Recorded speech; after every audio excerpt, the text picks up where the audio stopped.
கிறுக்கி சரி இருடி. அதுனால விளையாட்டு ஜாமா மாதிரி போயிட்டு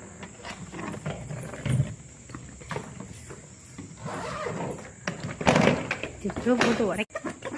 இது எதுக்கு இந்த சைடு வச்சுருக்காங்க? அதில் என்னென்னு ஓப்பன் பண்ணி தெரியுது. உள்ளே கேப் இருக்கு. அது கொஞ்சம் துணி நிறையா இருந்தால் ஓப்பன் பண்ணி விட்டா கொஞ்சம் பெருசாக இருக்கும். சுருக்கு போய் ஓகே. அவ்வளோதான் உங்கள் காஸ்மெட்டிக்ஸ் போட.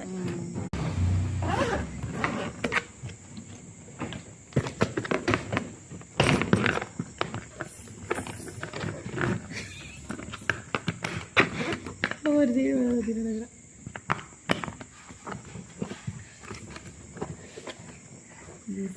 பட்டன்